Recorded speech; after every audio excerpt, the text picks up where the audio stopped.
Johnny's Hobbies. Johnny's Hobbies. We're doing another pizza video.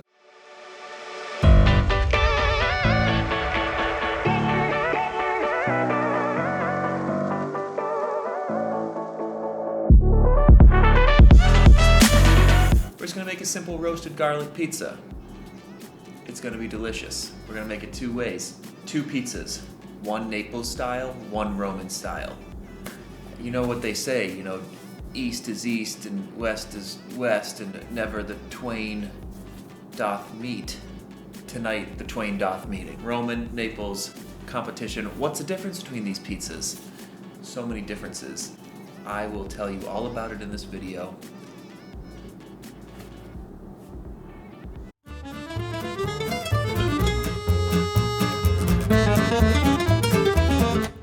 So we start with a clump of starter and pour some water into it. I like to do a 1 to 5 to 5 ratio. For every 1 part starter, do 5 parts water, 5 parts flour. Here, this is all whole wheat flour.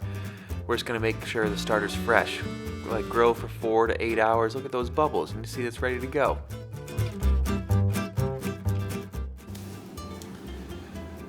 I know what you're thinking. Johnny, I love pizza no matter how it comes. I agree. I'm the same way. But we're gonna learn a little bit more about it, because that's what we're doing here. We are refining our hobbies. Johnny's Hobbies. So in the left corner we have the Naples style dough, and in the right corner we have the Roman style dough. The Naples dough is very strictly regulated by a police force, if you believe it or not. It has to adhere to very strict requirements. It's only flour, water, salt, and yeast. The yeast here being our sourdough culture. The Roman dough, on the other hand, has olive oil added, which enables the dough to be stretched very thin. You get a crispy, thin crust. Well, let's just get into stretching and folding. So for this process, every 30 minutes or so for the first couple hours of bulk fermentation, we do a set of turns. We stretch and fold the dough. Here you can see on the right, the Roman dough is actually a bit stretchier, maybe from the olive oil. You can't really tell in a video. This is just B-roll, sped up stretching and folding footage. We should be on to the next thing soon. Shaping and proofing. Here we go. We're gonna flour that surface, dump out that dough. This is the Naples style dough. I made 3 pizzas, 3 dough balls here. And just sped up footage of you kind of pinch them together, you shape them around, get that taut skin, the outer skin that's meant to seal in those gases. Here is the Roman style dough. I made 5 dough balls of these. And you can, if you look real closely, if you're paying attention, these might seem a little different. Again, it's from the olive oil. It's a bit, I don't know, just enjoy. Pet those doggies. Love your dogs. Love the animals in your life. Love all the life in your life. We're gonna put them away. We're gonna get those ready to proof. These are the Roman doughs. That's why I use some olive oil in the dish there.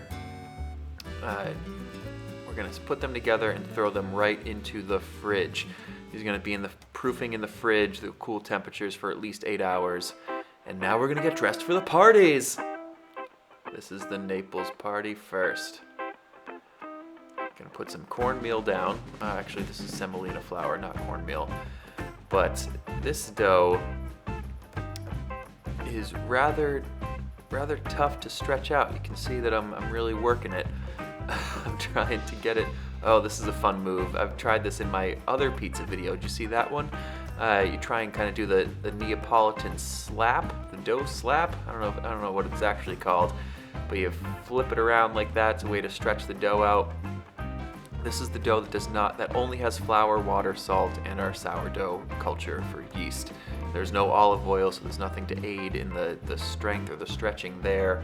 So slowly kind of working out the dough and getting it ready for our toppings and our ingredients.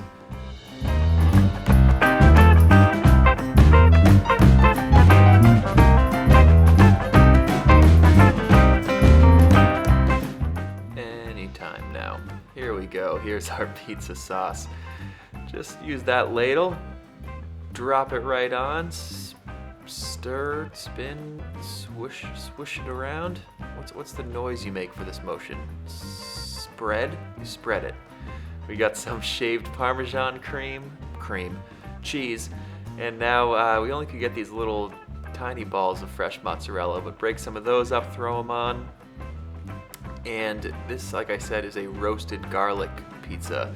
So next we're gonna add some roasted garlic bits, which if you've ever handled with your hands, I guess that makes sense, handled.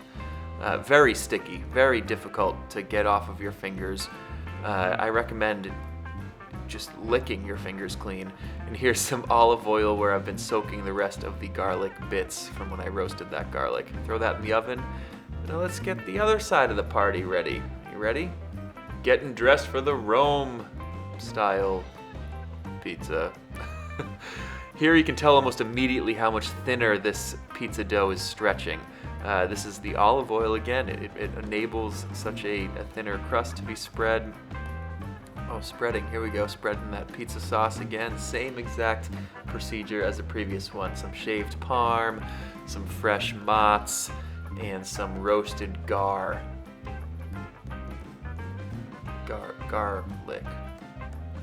That abbreviation doesn't work as well. Not everything abbreviates.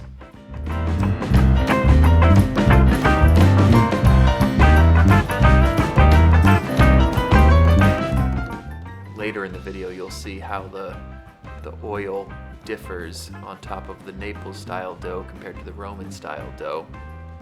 The Roman style dough can handle it a bit better.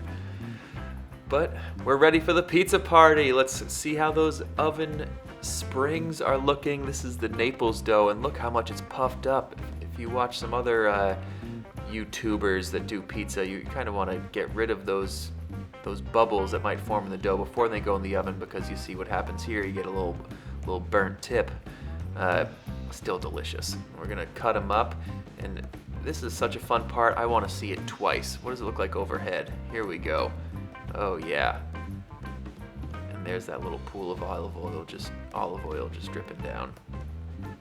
Anyway, throw that onto a plate, serve it to your family, to your friends, and let's see what the Roman dough looks like. Roman pizza now. See, it's already thinner. You don't have those giant domes. This did stretch a bit thinner. We're gonna cut it right down. Cut it down. We're just gonna slice it up. It's pizza.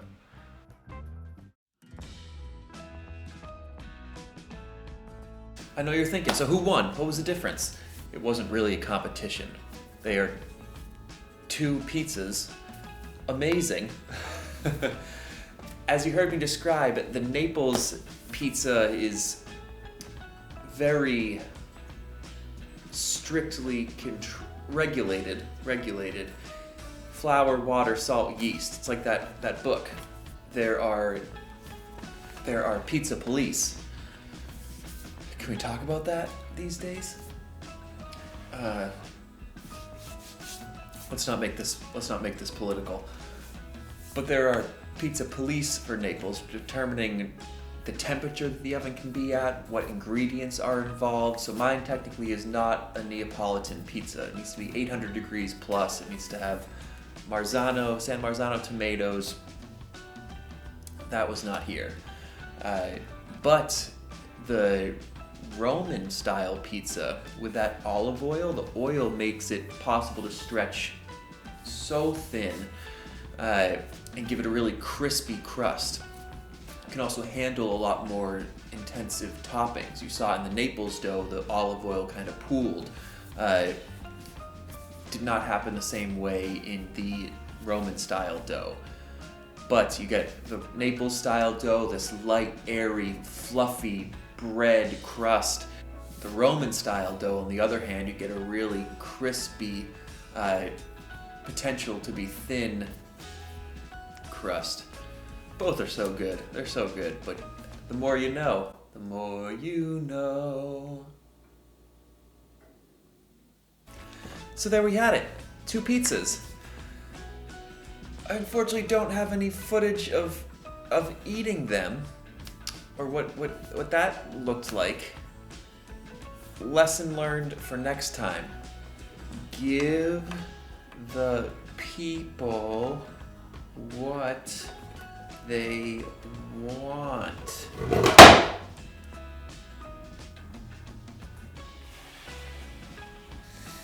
So thank you for coming to Johnny's Hobbies.